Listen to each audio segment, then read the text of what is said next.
ಕೆಲಸವನ್ನು ಮಾಡಿದ್ದಾರೆ.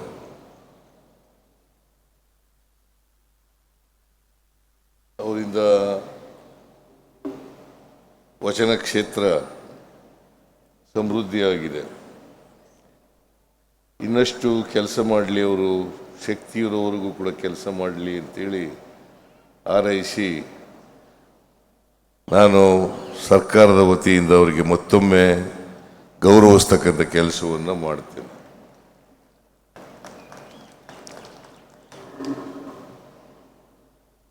ನಿನ್ನೆಯಿಂದ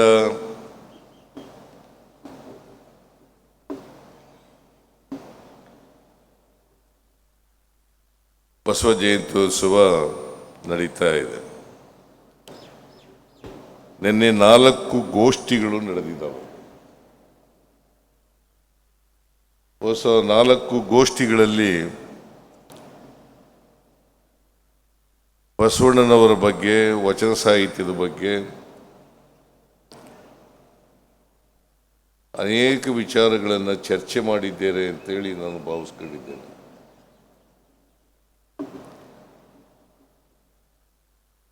ಯಾಕಂದರೆ ಇವತ್ತು ಪ್ರಜಾಪ್ರಭುತ್ವ ವ್ಯವಸ್ಥೆಯಲ್ಲಿ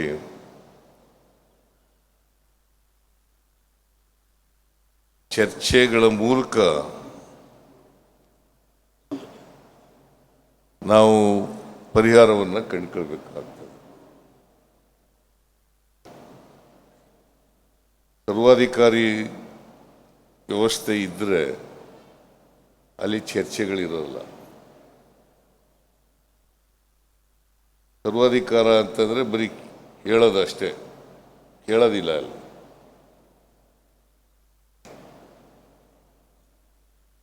ನಾವು ಏನು ಹೇಳ್ತೀವಿ ಅದನ್ನು ಕೇಳಿ.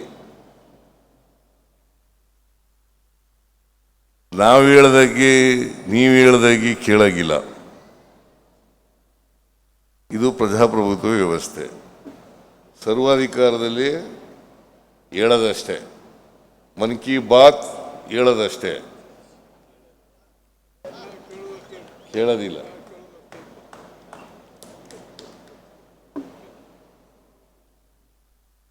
ಯಾವತ್ತೂ ಕೇಳಲ್ಲ. ಅವ್ರು ಏನು ಹೇಳ್ತಾರೆ ಅದನ್ನೇ ಕೇಳಬೇಕು ಅಷ್ಟೇ ಅಲ್ವಾ? ಅದು ಸರ್ವಾಧಿಕಾರಿ ಲಕ್ಷಣ,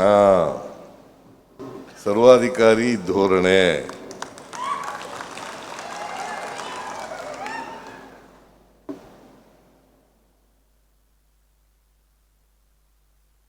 ನಾನು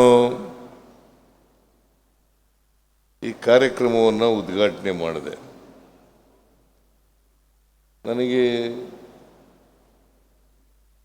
ನಿಜಗುಣಾನಂದ ಸ್ವಾಮೀಜಿಯವರು ಬಂದು ಹೇಳಿದ್ರು, ಇದನ್ನು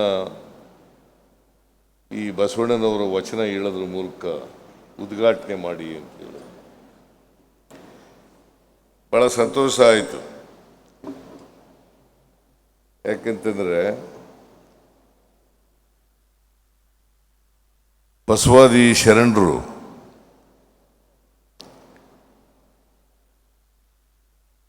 ವರ್ಗ ಮತ್ತು ಜಾತಿ ಭೇದ ವ್ಯವಸ್ಥೆ ಇದೆಯಲ್ಲ, ಅಸಮಾನತೆ ಇದೆಯಲ್ಲ, ತಾರತಮ್ಯ ಇದೆಯಲ್ಲ,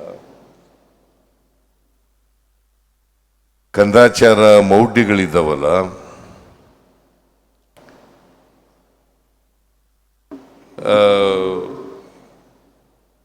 ಇವೆಲ್ಲವುಗಳು ಕೂಡ ಹೋಗಿ ಒಂದು ಹೊಸ ಸಮಾಜ ನಿರ್ಮಾಣ ಆಗಬೇಕು ಅಂತಕ್ಕಂಥದ್ದನ್ನು ಬಯಸಿದ್ರು.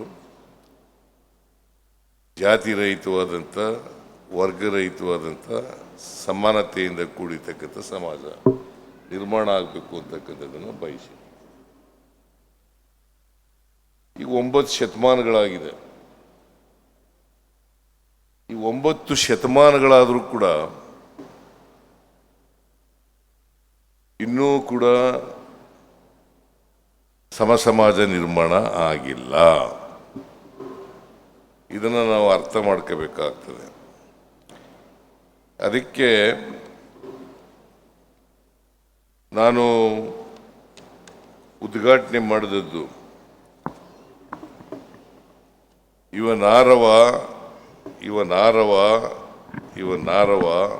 ಎಂದು ಎನಿಸದಿರಯ್ಯ, ನಮ್ಮವ ಇವ ನಮ್ಮವ ಇವ ನಮ್ಮವ ಎಂದೆನಿಸಯ್ಯ ಕೂಡಲ ಸಂಗಮ ದೇವ.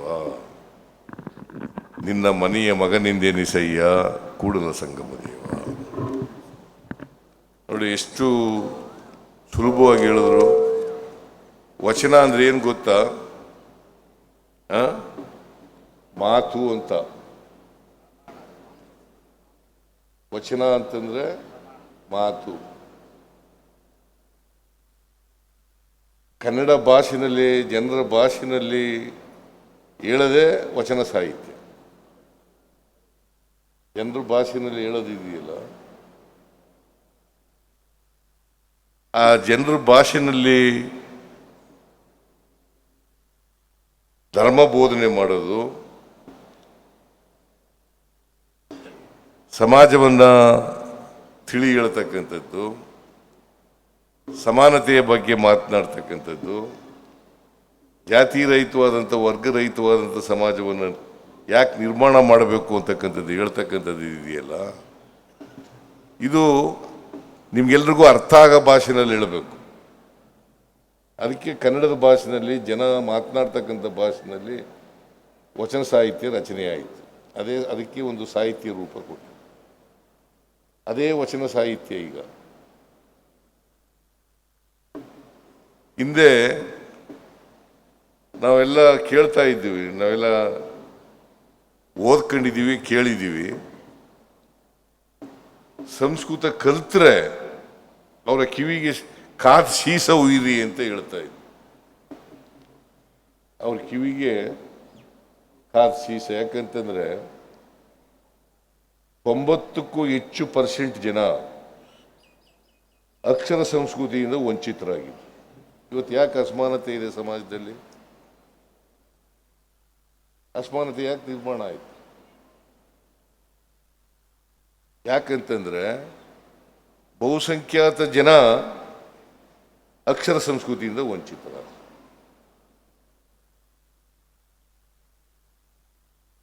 ಆ ಅಕ್ಷರ ಸಂಸ್ಕೃತಿಯಿಂದ ವಂಚಿತರಾದ್ರಿಂದ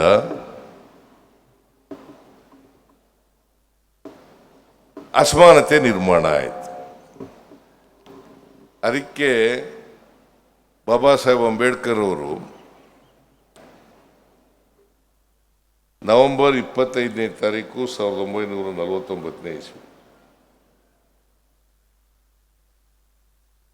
ಕಾನ್ಸ್ಟಿಟ್ಯೂಂಟ್ ಅಸೆಂಬ್ಲಿನಲ್ಲಿ ಒಂದು ಭಾಷಣ ಮಾಡಿದ್ದಾರೆ.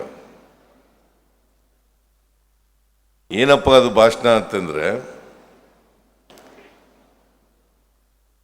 ಒಂದಿನ ನಮ್ಮ ಸಂವಿಧಾನ ಅಂಗೀಕಾರ ಆಗೋದಕ್ಕಿಂತ ಒಂದಿನ ಮುಂಚಿತವಾಗಿ 1949 ನವೆಂಬರ್ 26ನೇ ತಾರೀಕು ಅಂಗೀಕಾರ ಆಯಿತು ನಮ್ಮ ಸಂವಿಧಾನ. 25ನೇ ತಾರೀಕು ಭಾಷಣ ಮಾಡಿದ್ದಾರೆ. ಏನಂತ ಭಾಷಣ ಮಾಡಿದ್ದಾರೆ ಅಂತಂದ್ರೆ, ನಮ್ಮ ಸಂವಿಧಾನ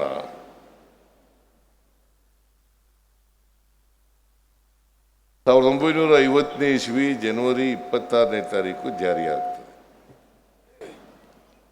ಅವತ್ತಿನಿಂದ ಜಾರಿಗೆ ಬರ್ತದೆ. ಅವತ್ತು ಜಾರಿಗೆ ಬರುವಾಗ ವೈರುಧ್ಯತೆ ಇರ್ತಕ್ಕಂಥ ಸಮಾಜಕ್ಕೆ ಕಾಲಿಡ್ತಾ ಇದ್ದೀವಿ. ನಮಗೆ 1947 ಆಗಸ್ಟ್ 15ನೇ ತಾರೀಕು ರಾಜಕೀಯ ಪ್ರಜಾಪ್ರಭುತ್ವ ಸಿಕ್ಕಿದೆ. ಈ ರಾಜಕೀಯ ಪ್ರಜಾಪ್ರಭುತ್ವ ಸಿಕ್ಕಿರೋದ್ರಿಂದ ಒಬ್ಬ ವ್ಯಕ್ತಿ ಒಂದು ಓಟು ಒಂದು ಮೌಲ್ಯ ಸಿಕ್ಕಿದೆ. ಒಬ್ಬ ವ್ಯಕ್ತಿ ಒಂದು ಓಟು ಒಂದು ಮೌಲ್ಯ ಸಿಕ್ಕಿದೆ.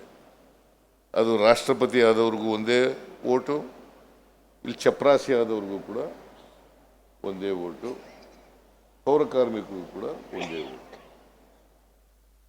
ಆದರೆ ಆರ್ಥಿಕವಾಗಿ, ಸಾಮಾಜಿಕವಾಗಿ ಅದಿಲ್ಲ.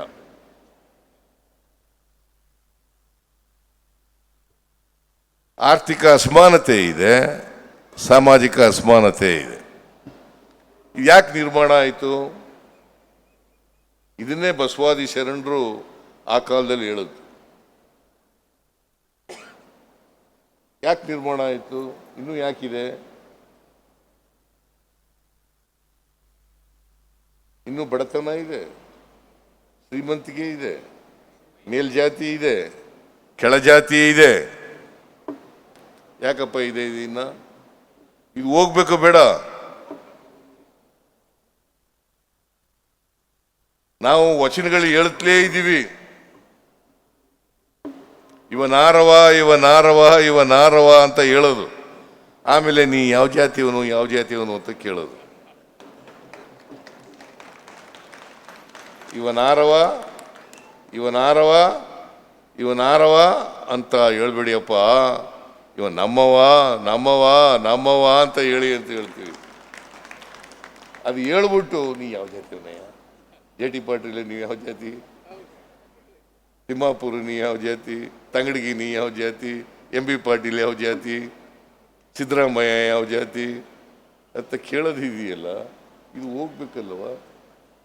ಯಾಕೆ ಹೋಗಿಲ್ಲ ಅಂತಂದ್ರೆ ವರ್ಗಕ್ಕೆ ಚಲನೆ ಇದೆ. ವರ್ಗ ಅಂತಂದ್ರೆ ಶ್ರೀಮಂತ ಬಡವರು, ಅದಕ್ಕೆ ಚಲನೆ ಇದೆ. ಆದರೆ ಜಾತಿಗೆ ಚಲನೆ ಇಲ್ಲ.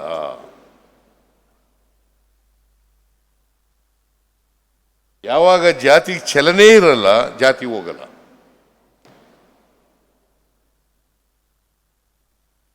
ಅದಕ್ಕೆ ಚಲನರಹಿತವಾದಂಥ ಸಮಾಜ ನಮ್ಮದು. ಯಾವಾಗ ಚಲನೆ ಬರ್ತದಪ್ಪ ಅಂತಂದ್ರೆ